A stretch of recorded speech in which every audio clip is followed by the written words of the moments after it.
Thank you, everybody, for joining us for today's A&D Mortgage webinar. Today, we're going to be covering Mastering Profit and Loss Mortgages. I'm your host, Carl Holman, Director of Communications. And joining us today will be Mike Majidian, one of our top account executives, who is a master when it comes to all things P&L.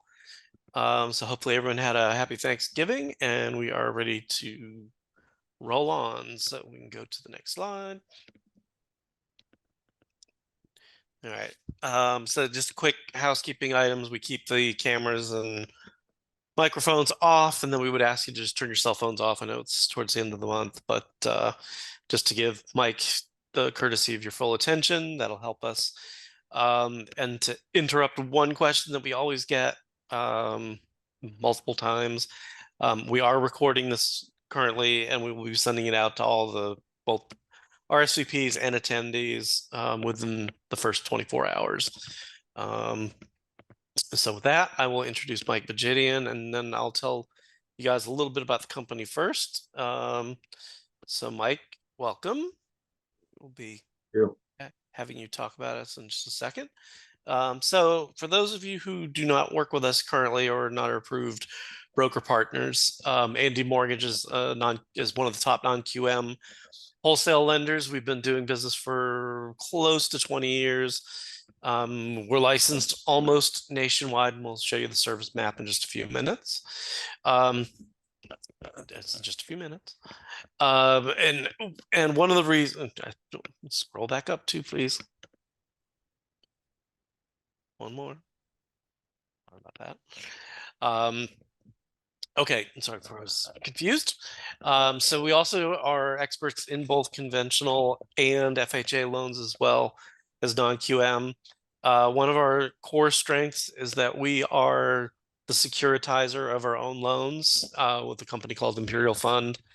As a result, it gives us the flexibility to make our own underwriting guidelines, particularly in the non-QM space. And it allows us to determine the amount of risk that we want to do when it comes to dealing with different types of borrowers. So gives us the ability to be fast and nimble in changing our guidelines. We don't have to turn the battleship too slowly.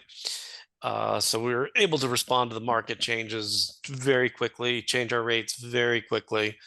So hopefully that's a striking advantage for those people who haven't worked with us. Go forward. Okay. So again, core strengths. We have a very streamlined loan process. Mike can talk a little bit about that. It is part of the P&Ls. As far as advanced technology goes, we have a number of technical platforms that we've developed ourselves. And they're all built with broker feedback and designed specifically to expedite the closings and get you guys the fastest turn times that are possible out there. Innovative products, again, it goes back to us being our own underwriter, and allows us to pretty much turn on a dime. Don't worry about the compensation. You guys will find about that when you become our broker partner.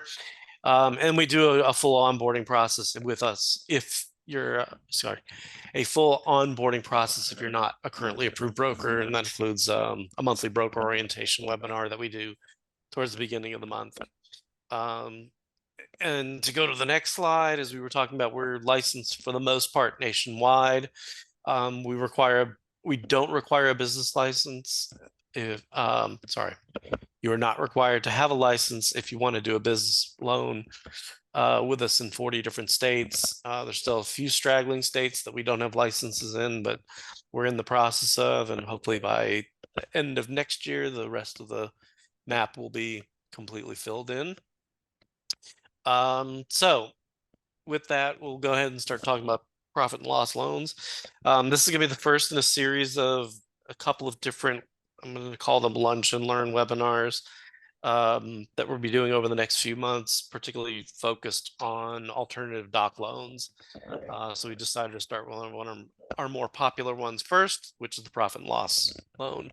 And with that, go ahead, take it away, Mike. Well, good day, everyone. Good morning, good afternoon, depending on where you are. Happy Thanksgiving to all of you guys. Enjoyed it. My name is Mike Majidian. I'm the wholesale manager of the West Coast, and also, as Paul mentioned, I also act as a producing manager, so I know exactly what's going on. A little bit about me: been in the industry for 22 years as a loan officer, as also as a broker, so I understand exactly what some of your challenges you're facing on a daily basis. So, having said that, basically, profit and loss is it's designed for self-employed people, people who cannot produce transcript, tax returns, and that's one of the alternative ways of improving your income.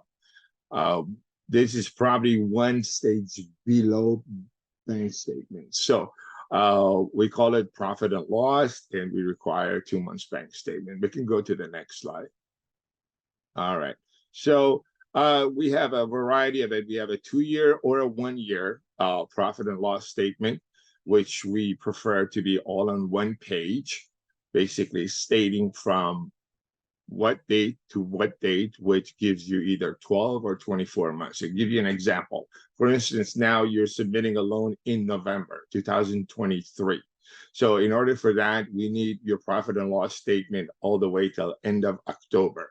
So that means you go back, if it's a 12 months, you go back to November of 2022. So November 22 to October 23, that gives us 1 year profit and loss statement.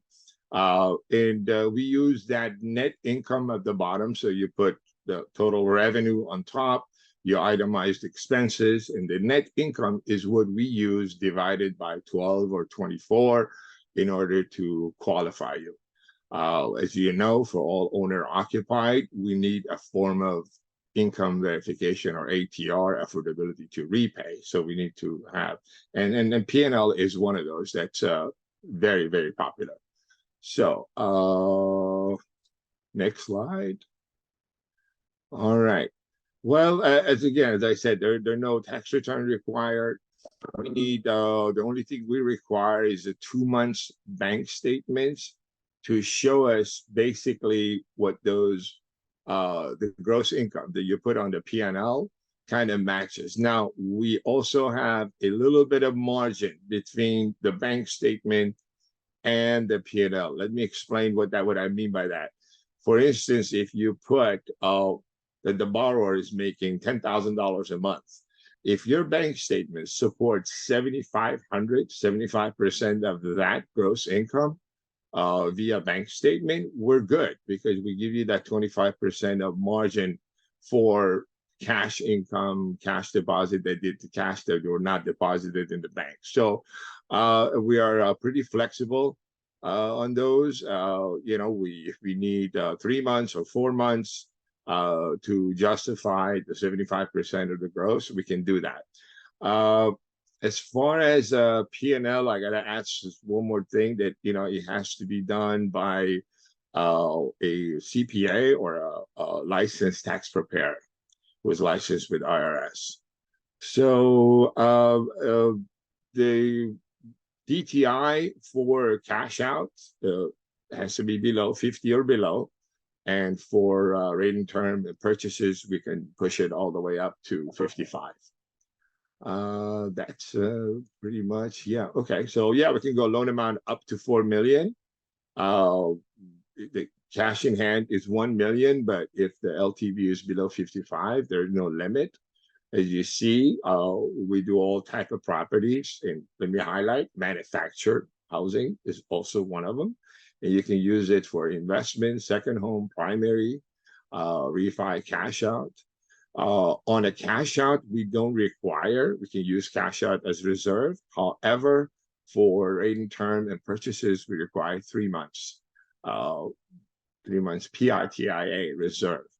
2 months bank statement, as I mentioned, requires for the P&L, and yes, we do temporary rate buy downs also.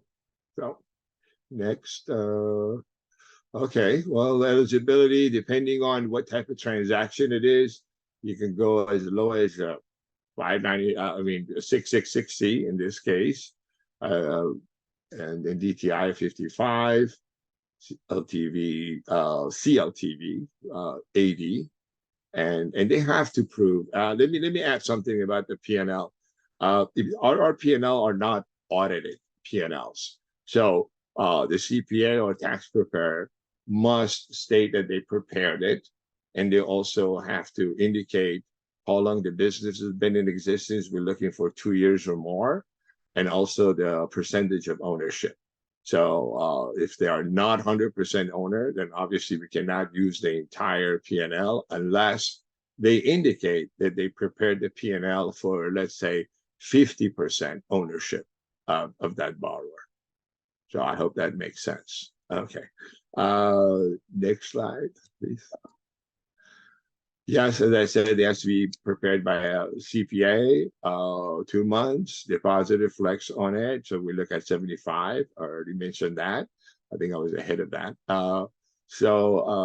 Yeah, we're just looking for some consistency when it comes to P&L via using bank statement. The nature of the business is very important, how the business was generated. So these are just some of the things that underwriters would be looking at. Okay. Next slide. Hey, Mike, Yes, sir. really quick, we got a question from Jay. What if the borrower is a realtor who receives a commission once a quarter? Do they need to provide you with bank statements for that quarter? I'm sorry. The question was, what if the borrower is a realtor? Yeah, and they get a commission once a quarter. Do they need to provide bank statements for that quarter?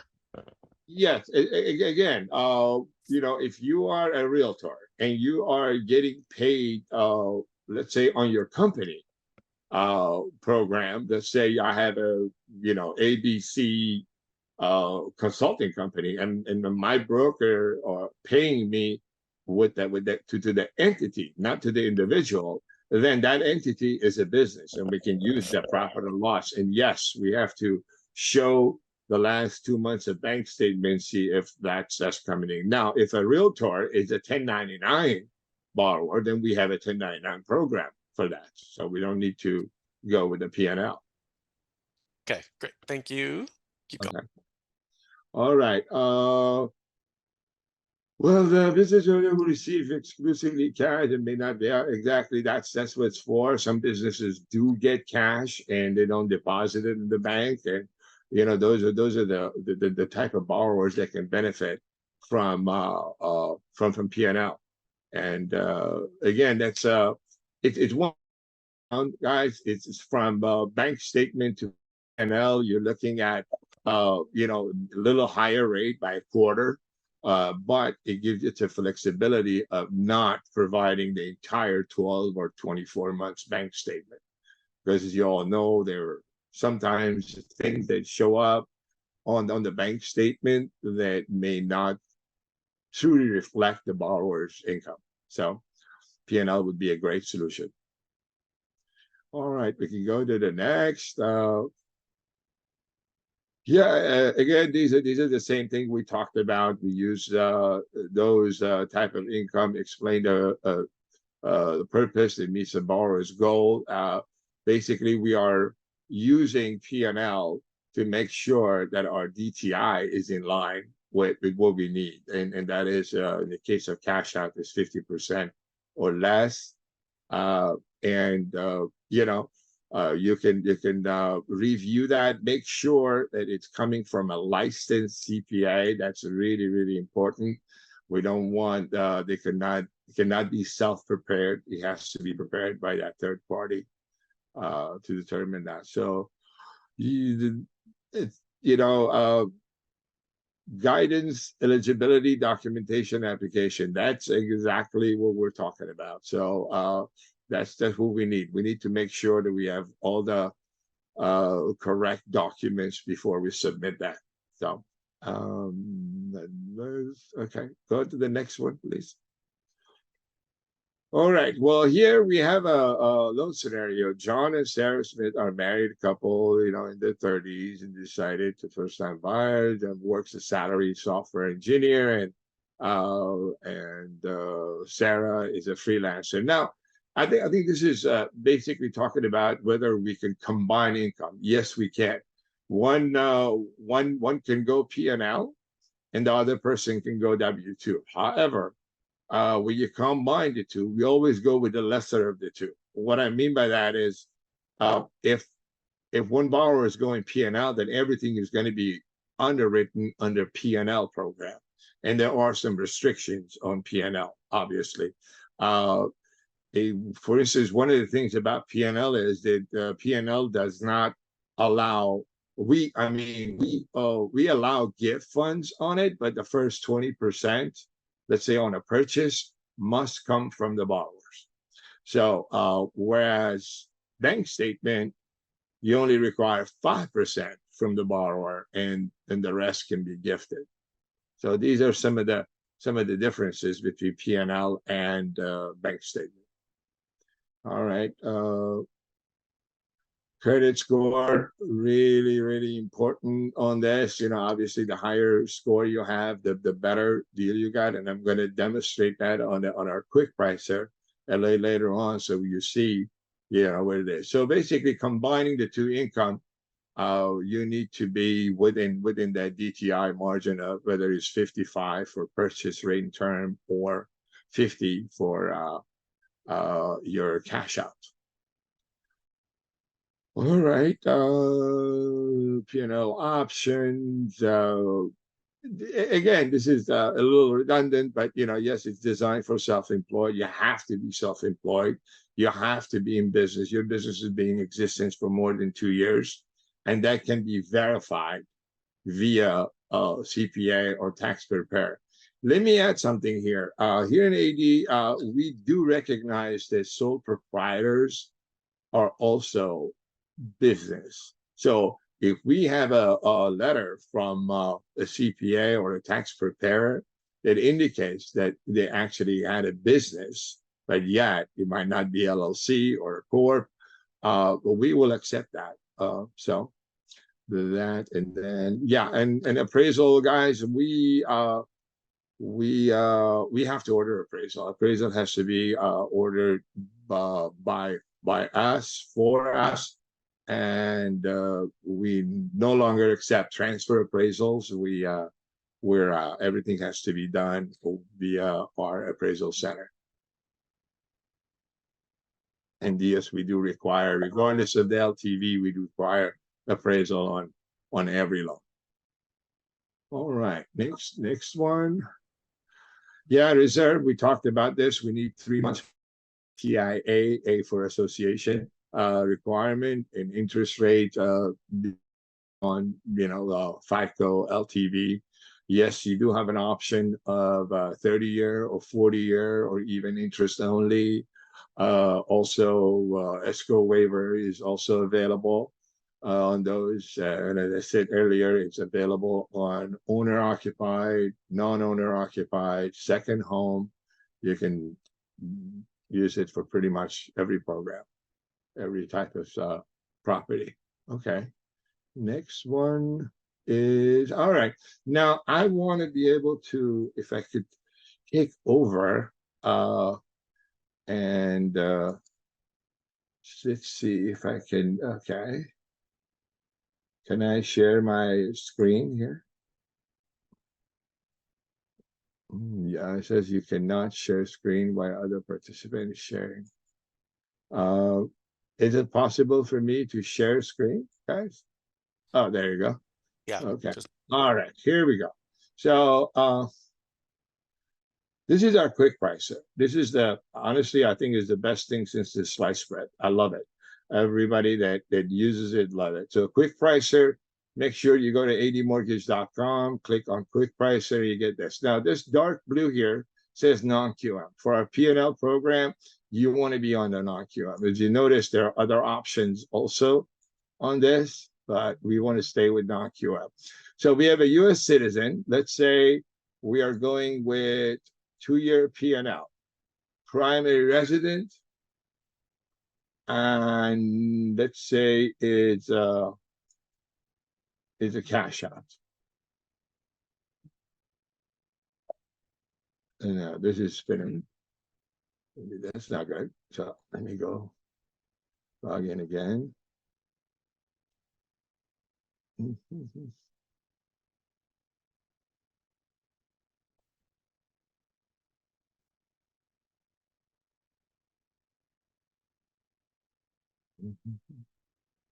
Okay.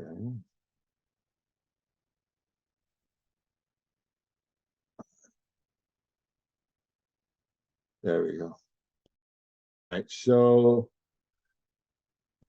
I'm a U.S. citizen. Let's say we change this to our 2-year P&L, and let's say we do cash out.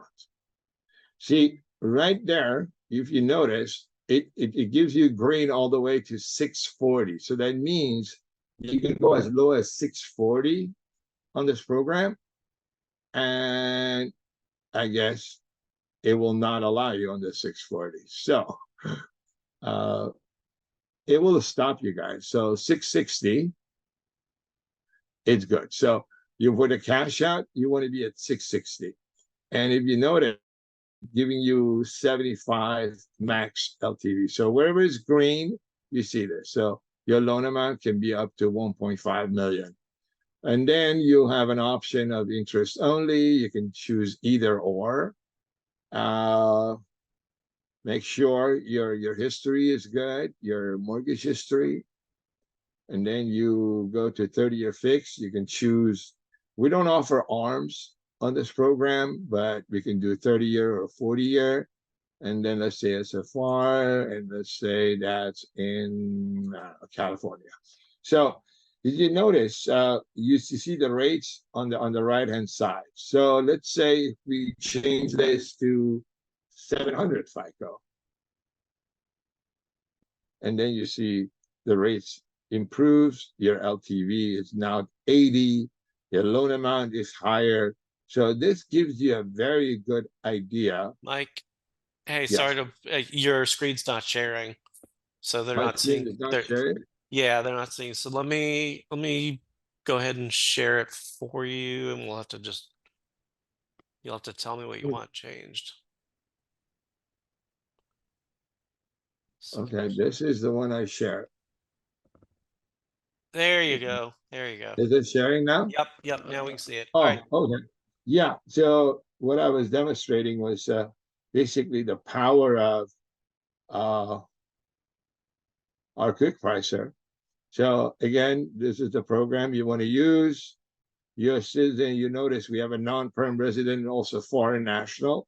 But foreign national, obviously, you cannot go owner occupied. It has to be investment only. But for the demo purposes, I'm going to use primary resident. We're going to use cash out. And let's say we have a 740 FICO. See, these are guys, this for cash out, the max is 80, but let's see if we are we play around with this. So if you have a scenario, please go to Quick Pricer. You don't need to get your credentials to log in as a partner, but it's at admortgage.com. So highly recommend you play with that and see if your scenario is something, and then it also tells you what you need. We don't require any prepaid penalty on primary, only on investment property. So let's say if you change this to investment, now you see at 740 P&L, 2-year P&L, but this should not say only, by the way. This should say just P&L. We no longer offer only. So forget about this only word. 2 months maximum. So you see here, it comes with prepaid, depending on which state you're in, it will allow you to do that. So, all right, I'm gonna stop sharing unless someone has any question about this.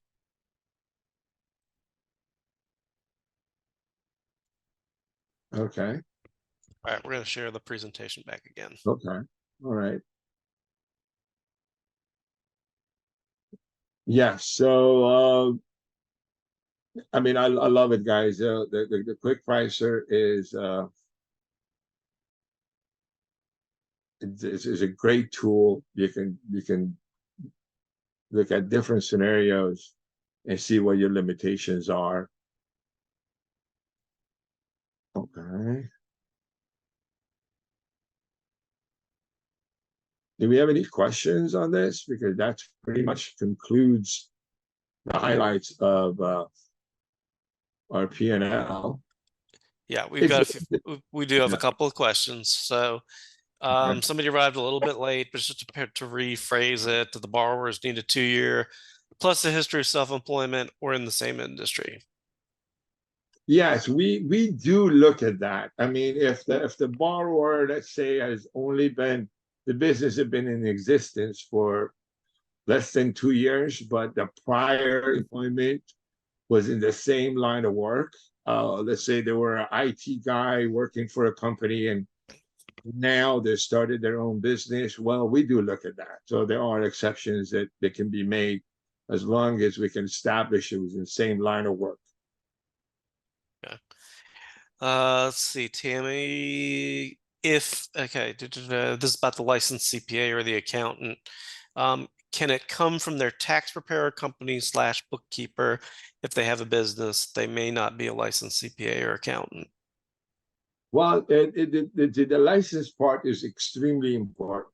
We need to have an individual, a tax preparer with a license with IRS to write that letter and prepare that P&L. So we don't have any flexibility on the license part. And we don't need a company. We actually need an individual who prepared it. So that license has to come from an individual who's licensed. Okay. No exception on that one. All right. On the 12-month CPA, sorry, it's CPA P&L, is the qualified income simply net income divided by 12? That's correct. So it's very simple, guys. As I said, we like it to be on one page. Let's say you go on a 2-year P&L program. The 2-year, you go back, and let us say we're submitting it in November. So you go back from October 2023, all the way back to November 2021. It all has to be on one page. From the top says revenue from November 21 until October 2023, 1 million. And then itemize the expenses and give us the net income at the bottom. Now, what we do is we look at that net income and we divide it by 24 in this case. If it was 12, then we divide it by 12. Yes, absolutely. We look at the net income. Okay. Jay's got a question for dual income with one W-2 and one with P&L. They'll qualify based on the combined income, correct?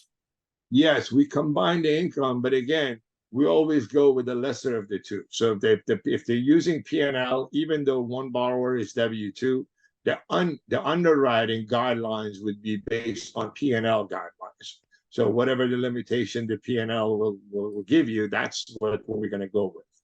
But yes, we can combine income. Okay. And then Travis has a question about, can you explain what the big difference is between the P&L and the bank statement programs? Well, a quarter in rate is one of them. Bank statement, requires only 5% from the borrower. These are the disadvantages of P&L.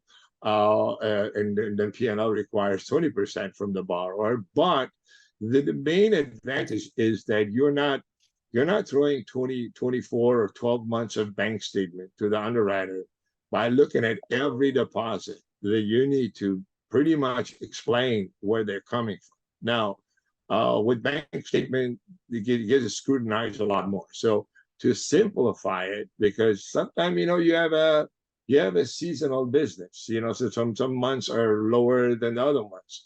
You may have cash that's coming into your business that you're not showing on the bank statement.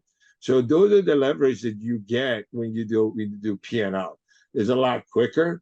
And again, as long as we can support 75%, guys, there's 25% margin, difference between the income on the bank statement versus the income that you put on the P&L. So we give you that 25% increase to qualify. So it's easier, in my opinion, to qualify, but yet, there are some limitation on it. So, you got to give and take, kind of pros and cons of it. But yeah, I've closed a lot of P&L loans, and you know, it seems to be sometimes the only solution, you know, rather than going with the bank statement. Also, another thing is when it comes to non-sufficient funds, NSFs, when you provide 24 months of bank statement, there might be some NSFs in there, and we only allow up to 3 per year. So let's say if the prior months they had NSF, that's something that's going to be brought up on a bank statement, whereas the P&L, we only look at the last 2 months. So. All right. One more question came in. If the individual / tax preparer business is registered with the IRS and has an IRS PTI, I think it's an ITIN, but PTIN number, will they qualify to prepare? Yeah, if they are licensed with IRS, there's an individual who's licensed with IRS. Okay. There's a person, and that person is the one Oh, it is. who's gonna write that letter. So as long as they are registered with IRS, we're good with it. Again, this P&L is not an audited P&L. We're not asking for them to write that they prepared their taxes. We're not asking them to say that you know, they audited all the financials in order to prepare the P&L. We're just asking them that, you know, to indicate the nature of the business, basically the ownership percentage. We also want them to indicate how long the business has been in existence. We're looking for 2 years or more. And also we want them to indicate whether they prepared the P&L for them or not. If they did, we accept it, and those things are all good. Right.